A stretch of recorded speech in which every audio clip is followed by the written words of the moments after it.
नमस्कार दोस्तों, मैं हूं दिनेश किवोरा। बहुत बहुत स्वागत है न्यूज टाइम के संग पे। दोस्तों, बातचीत करने के लिए हमारे साथ हमारे परम मित्र गिरीश भाई जोशी मौजूद हैं गुजरात से। गिरीश भाई नमस्कार, स्वागत है आपका। कैसे हैं गिरीश भाई आप? गुड। गिरीश भाई, ये कुछ मामला कई जगह गड़बड़ाता जा रहा है और चीन तो ऐसा लगता है कि भारत से खुलेआम दुश्मनी निकाल रहा है। अब एससीओ में तो दुश्मनी निकाली है, ब्रिक्स में जाके और निकालेगा। लेकिन कल से जो खबर निकल के आ रही है कि नया सार्क बना रहा है ये, और अभी फिर से उसके ऊपर एक खबर आई है जो थोड़ी देर पहले मुझे पता लगी है कि उसका फॉर्मेट तैयार हो गया है और सारी बैकग्राउंड बातचीत भी पूरी हो गई है और शायद इस साल के एंड में अक्टूबर नवंबर के आसपास इसको लॉन्च कर रहा है वो। और इंडिया उससे बड़ा इस समय घबराया हुआ है कि ये पूरा का पूरा साउथ जो है, साउथ एशिया को पूरा उठा के ले जाएगा। और उसमें जो हमारे सारे सार्क नेशन थे वो सारे के सारे होंगे, प्लस उसमें म्यांमार को भी लेके आ रहा है जो पहले शायद म्यांमार नहीं था उसमें। और 3 या 4 सेंट्रल एशिया के जो रिपब्लिक हैं, जो कि तुर्कमेनिस्तान, उज्बेकिस्तान, कजाकिस्तान, किर्गिस्तान, इनको भी लाने के चक्कर में है। तो एक ब्रॉडर अलायंस बनाने जा रहा है साउथ एशिया और सेंट्रल एशिया का सर। मुझे लगता है कि लंबी दूरी की चाल खेल रहा है सर चाइना। जरा कुछ बताएंगे? ये तो वास्तव में बना के खड़ा कर देगा इस साल के अंत तक, क्योंकि बाकी सब तो इसके गुलाम है। उसको फॉर्मेट रखना है सामने, बोला साइन करो इसके ऊपर, हो गया काम सर। सारे बीआरआई के मेंबर है सर ये तो। गिरीश भाई, इंडिया विल बी आइसोलेटेड। और सुनने में आया वो इंडिया को ऑफर देगा कि you also become the member. लेकिन ये इंडिया तो बनने वाला है नहीं। लेकिन क्या है कि ये स्मार्ट मूव है सर बहुत। मुझे लगता है कि हमारे हाथों के नीचे से कारपेट खिसका दिया उसने सर। गिरीश भाई।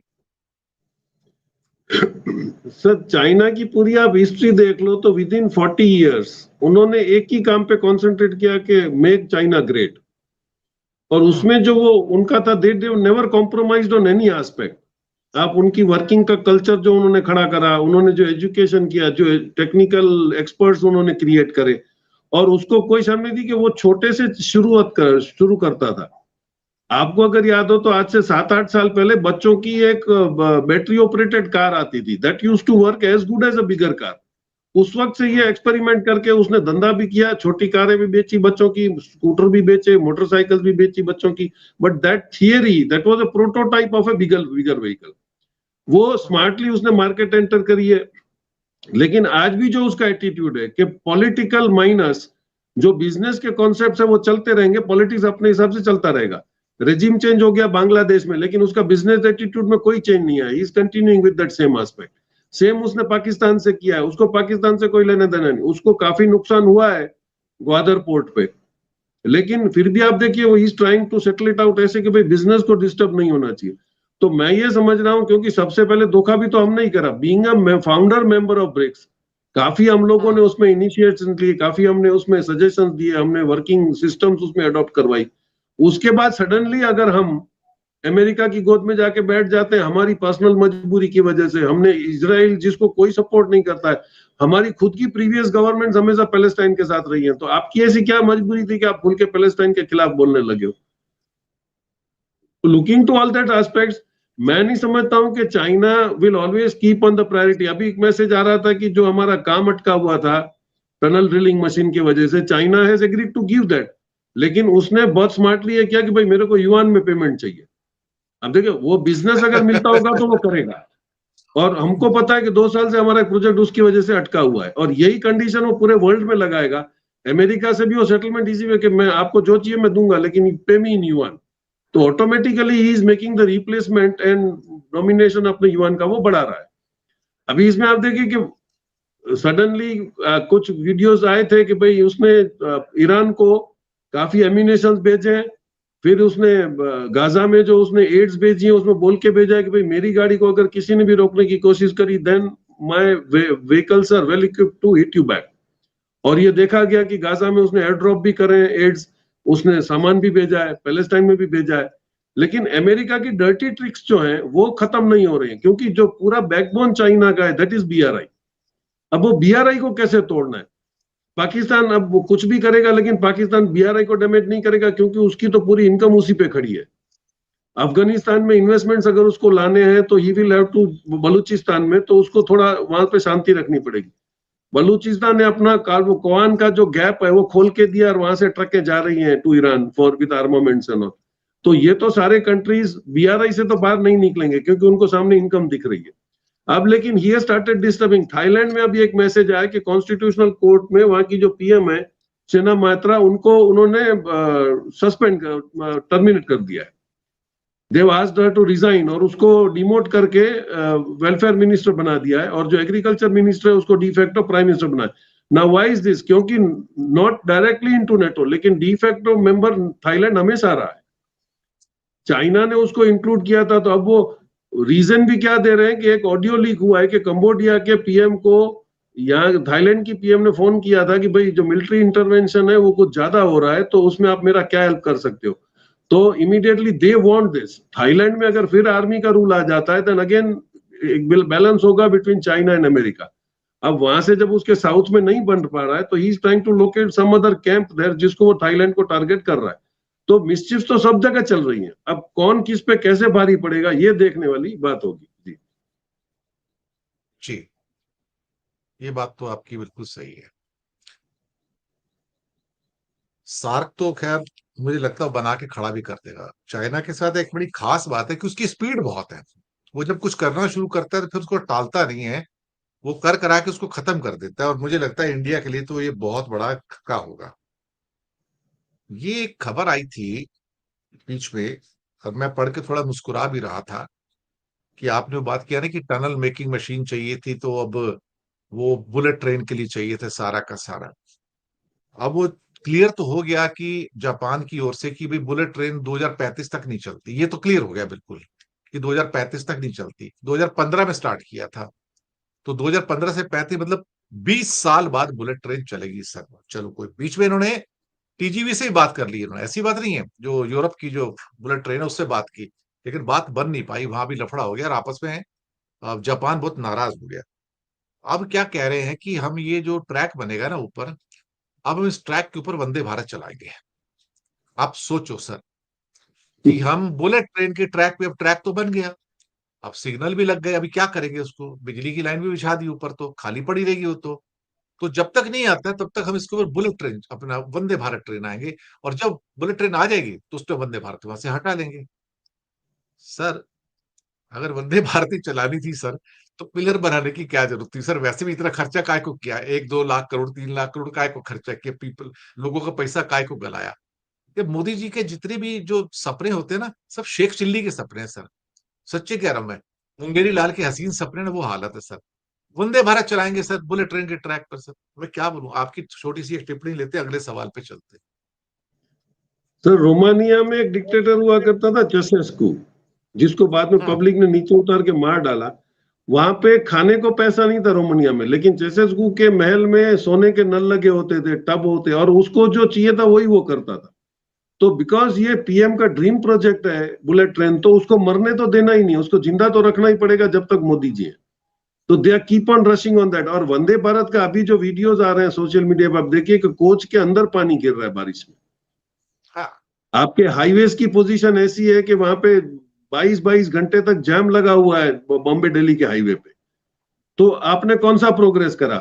और अभी तो बहुत एक अच्छा 2 दिन पहले जो सीन है आपका कि वो बॉम्बे नागपुर हाईवे पे, हाईवे के ऊपर पूरा नदी की तरह पानी रेला निकाल रहा है, क्योंकि उन्होंने वाटर लेवल का एक्सपेरिमेंट वहां पे कुछ किया ही नहीं होगा कि भाई इसका वेंट कहाँ है, पानी कहाँ निकलेगा, और वो हैवी रेन का एरिया है।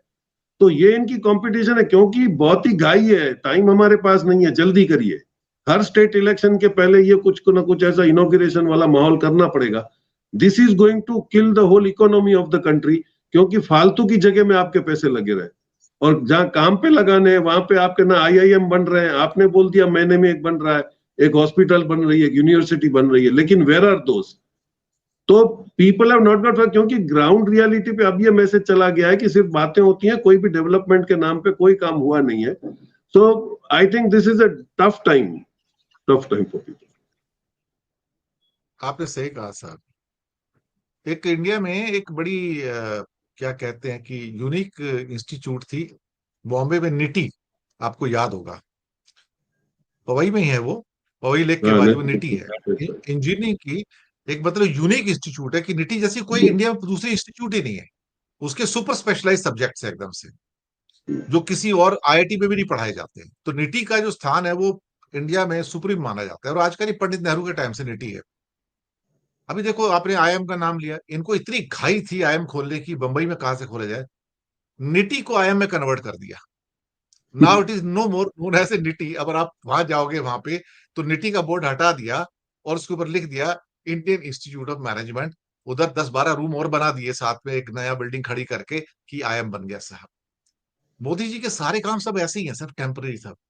मतलब कौन सी इंस्टीट्यूट है, बाबा आदम के जमाने की इंस्टीट्यूट है, पंडित नेहरू के जमाने की इंस्टीट्यूट है, सैकड़ों एकड़ उसके पास एरिया है अंदर से, बल्कि कहा जाए तो वो क्या कहते हैं कि वो आईआईटी के जो जंगल से उनसे मिली हुई है वो सारी की सारी, लेक भी साथ में है। और उसको पता लग रहा है अच्छी खासी टॉप लेवल की इंजीनियरिंग इंस्टीट्यूट है, उसको कन्वर्ट कर दिया आईएम बॉम्बे के अंदर। This is what he is doing actually. एक और बात थी इसमें, जो हमने बुलेट ट्रेन की बात की थी, हमारी इंडिया की जो अधिकतर रेलवे सिस्टम ब्रॉड गेज के अंदर है, लेकिन जब हम आजाद हुए थे तो हमारी बहुत सारी ट्रेनें जो थी मीटर गेज पे चला करती थी, जो थोड़ा 1 मीटर वाली होती थी। धीरे धीरे हमने मेहनत करके उसको 70-75 सालों में ऑलमोस्ट 90% मीटर गेज हो को हमने गया। ब्रॉड गेज में कन्वर्ट कर दिया। अच्छा, अब ये जो बुलेट ट्रेन आ रही है, ये ब्रॉड गेज पे नहीं है सर। अगर आप मुंबई की मेट्रो देखोगे तो वो भी ब्रॉड गेज पे नहीं है सर, वो स्टैंडर्ड गेज पे है। स्टैंडर्ड गेज मतलब जो यूरोप में है, जापान में है, विच इज अराउंड 1.4 मीटर के आसपास होता है। ब्रॉड गेज 1.6 मीटर के आसपास होता है, मीटर गेज 1 मीटर होता है। तो पता लग रहा है कि ये अभी बुलेट ट्रेन आ रही है 1.4 मीटर पे आ रही है, जो कि स्टैंडर्ड गेज जिसको कहते हैं। यानी कि अब नई बुलेट ट्रेन बनाएंगे सर। अभी तक जो हमारे पास बुलेट ट्रेन है वो ब्रॉड गेज वाली है, तो अब उसके बाद मीटर गेज वाली हो या सो कॉल्ड स्टैंडर्ड गेज वाली बुलेट ट्रेन बनाएंगे। और जब वहां पे बुलेट ट्रेन आ जाएगी तो उसका तो रैक का क्या करेंगे, उसको उठा के फेंक देंगे, क्योंकि तो वो तो फिट है ही नहीं, किसी के लिए भी फिट नहीं होगी, क्योंकि वो स्टैंडर्ड गेज कहीं पे है ही नहीं, तो कहाँ चलाने वाले हैं उसको सर। ये तो बेवकूफ बनाने वाले धंधे हैं, और जनता के पैसे को आग लगाने वाली बात है सर ये, गिरीश भाई। तो आप बताइए। Because there is no parliament, no opposition, कोई पूछने को तैयार नहीं है। जितने भी आपने ऊपर बिठा दिए हैं हेड ऑफ द डिपार्टमेंट, वो सारे के सारे आपके पिट्ठू हैं। पुलिस आज आप देखिए पोजीशन ऐसी हो गई कि लोग एफआईआर करने को तैयार ही नहीं है, क्योंकि एफआईआर होती ही नहीं है और उसको पता है कि न्याय नहीं मिलेगा। कोर्ट के अंदर आप जाओ तो सीधा वकील ही बोल देता है कि ये जज तो बिल्कुल प्रो गवर्नमेंट है, आपके जजमेंट मिलेगा नहीं, आप थोड़ा पेंडिंग रखिए केस को। ये पोजीशन हमारे लीगल डिपार्टमेंट की आके खड़ी है। तो इसमें आप क्या एक्सपेक्ट कर सकते हो?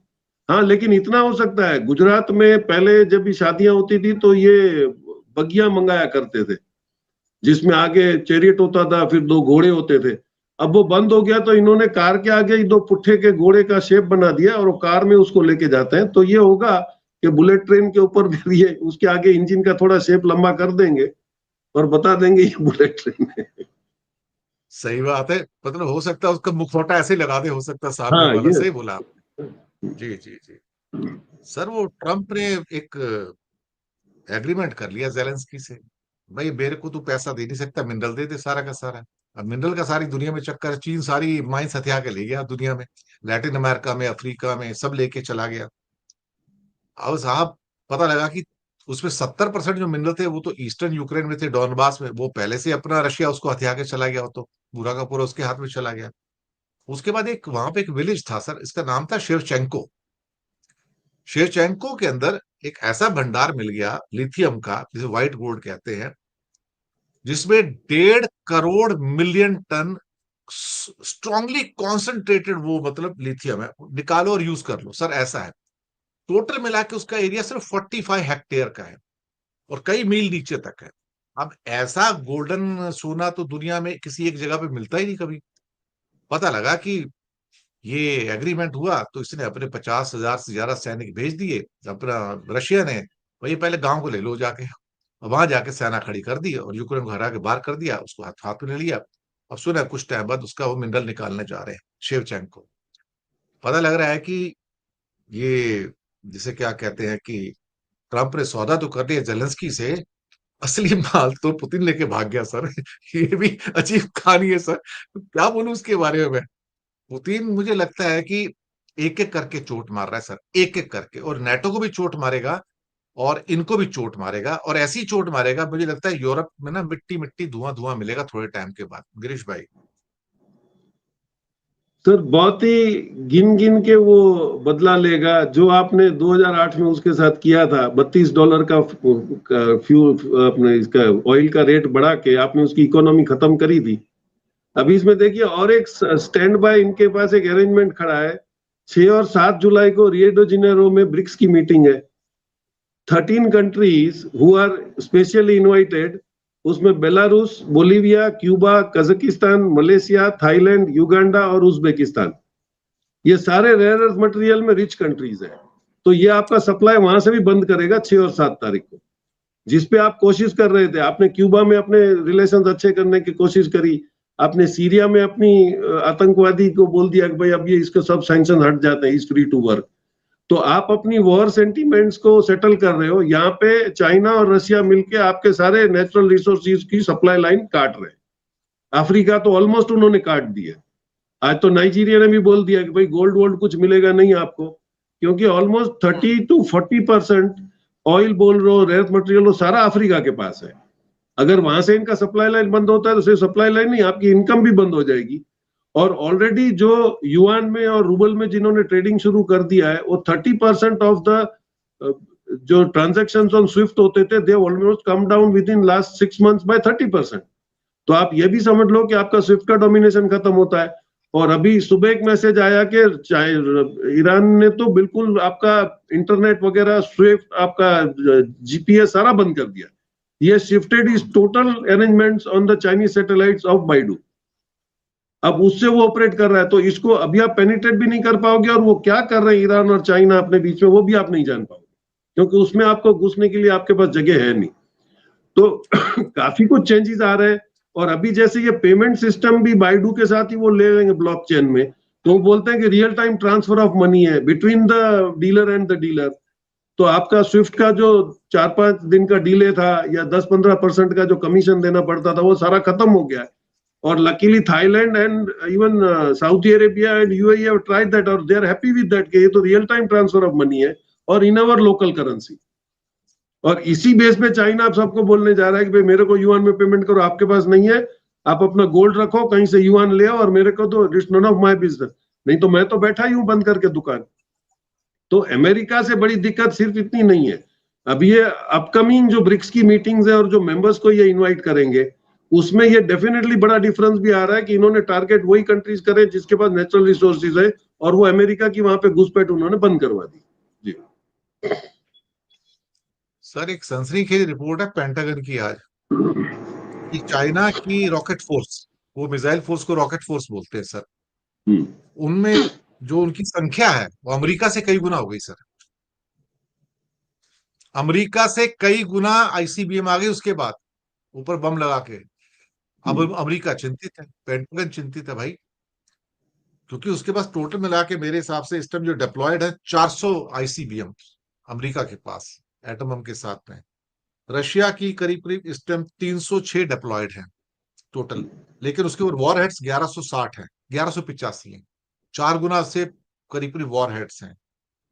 और चाइना के इस समय 400 मिसाइल इस टाइम आईसीबीएम तैयारी में, बिल्कुल ready with the atom bomb sir, वो है। तो ये यूएसए के बराबर हैं, लेकिन उसकी जो बाकी वर्क रॉकेट फोर्स है, उसके टोटल नंबर जो है वो कई गुना अमेरिका से बढ़ गए हैं जो आईसीबीएम्स के हैं। तो वो पेंटागन को चिंता हो रही है कि इस टाइम सबसे स्ट्रॉन्गेस्ट आईसीबीएम अगर किसी के पास है या आईआर बीम किसके पास है, वो इस समय कुल मिला के चाइना के पास हो गया। China is just every year increasing these number of ICBM. मुझे लगता है कि चाइना की एम्बिशंस बहुत बड़ी हैं सर, और उसको शायद अगले 5 साल के अंदर अंदर ही लगता है वर्ल्ड नंबर 1 बनना है। अभी 600 एटम बम है उसके पास डिक्लेयर्ड, पहले 5 साल पहले मुश्किल से 200 बम थे उसके पास, हर साल 100 जोड़ता है, 2030 में 1000 हो जाएंगे सर। और इसको कम से कम इसका स्टॉक चाहिए 2040 तक या उससे पहले अप्रोक्सीमेटली 2000 से 2500 बम का चाहिए। मुझे लगता है कि अमेरिका के लिए चीजें खतरनाक होती जा रही हैं सर। इस पे एक छोटी सी टिप्पणी देंगे सर आपकी। सर, उसी में एक चीज ऐड कर दूं कि China has developed recently a very dangerous weapon जिसका नाम है इलेक्ट्रोमैग्नेटिक रेल गन, RAIL। वो रेल गन का जो रिक्वायरमेंट है इतना वो सस्ता है कि इसने 2 कॉपर ट्यूब्स के अंदर इसने उसमें इलेक्ट्रिकल मैग्नेटिक करंट इतना पावरफुल जनरेट करना है कि वो जो स्पीड होगी प्रोजेक्टाइल जो वो छोड़ेगा, और वो छोटे छोटे छर्रे हैं, अब उसमें कोई बर्निंग मटेरियल नहीं है ना उसमें, वो उसका जो 5 मैक का स्पीड हर्ट करेगा वो 1.5 इंच से भी मोटा जो अगर आयरन का वॉल है उसको ये पियर्स कर देगा, और वो इतने सारे एक साथ छोड़ेगा कि वो कहां जहां पर भी घुसेंगे, आपके आर्म्स के डिपो में घुस गए तो वहां फाड़ देंगे। तो ये इसने नेवल डोमिनेशन में ये कितना बड़ा एक्सपेरिमेंट कर डाला, that is successful and he is already experimented that in the China Sea. और ये मैसेज अब राउंड चला गया है। अब उसमें अभी तक वो पॉसिबल नहीं था क्योंकि इनका जो इलेक्ट्रिक मैग्नेटिक जो रेल गन है उसको बहुत पावर चाहिए, और वो डीजल जनरेटर से उसको कांस्टेंट पावर नहीं दे सकते हो, तो इसने अभी अपनी जो न्यूक्लियर शिप्स है उसमें उसको माउंट कर दिया है, और उसको जितना ज्यादा पावर दोगे उतना ज्यादा पावरफुल और डिस्टेंस वो ज्यादा कवर करेगा। So he has now arrange that. अब इसमें कोई भी नुकसान की बात ही नहीं है, ना उसमें कोई आपको पावर यूज करना, और it is almost 10 times cheaper than your present atomic reactor या वेपन्स। तो अभी जो वो एक्सपेरिमेंट्स कर रहे हैं, और वो जो अभी भी आप ईरान को भी देखिए, उसने जो दिया उसमें बोला कि there are 3 new types of missiles hypersonic. तो ऑलमोस्ट उन्होंने वहां पे सबको टेंशन में तो डाल ही दिया कि ईरान ने अपना दबदबा दिखा दिया कि मेरे पास क्या है अभी, और मेरे पास स्टॉक में क्या है वो अभी मैंने दिखाया नहीं है। और बड़ी परेशानी कहां पे हो रही है कि now NATO has also tried to shift that. वो बोलते हैं भाई इजराइल को लड़ना है तो अपने आप लड़े, क्योंकि उसको तो अभी भी रेजिम चेंज कराने का भूत उस पर सवार है। अब खुमैनी ने बोल दिया कि मैं मर भी जाऊंगा तो मेरा जो थीम है वो तो चालू ही रहेगा, तो उसको आप मेरे से चेंज नहीं करवा सकते हो। अमेरिका भी धीरे से अपना साइड ले रहा है, और worst part is that Israeli finance ministry ने बोल दिया कि भाई हमारे पास आपको अभी आर्म्स के देने के लिए पैसे नहीं है। The spending of this war in 12 days is $6,000 per day, 6,000 crore. अब वो आप रोज एक्सपेंसेस जो कर रहे हो, तो वो आपका जो डेविड लिंक का जो एक एंटी मिसाइल है that is costing you 8 crore in rupees. तो आप कितना फोड़ोगे, आप वो फोड़ ही रहे हो, उसके आपको कोई फायदा नहीं। उसके बाद भी ईरान ने तो आपका सारा फ्लैट कर ही दिया, टेल हाइफा सारा आपके इंफ्रास्ट्रक्चर तोड़ दिए, आपके इंटेलिजेंस सेंटर पाकिस्तान से छोड़ के भाग रही है, ये बता नहीं रही है, रोकने की कोशिश कर रहे हैं, लेकिन वो बोट ले लेके साइप्रस भी भाग रहे हैं।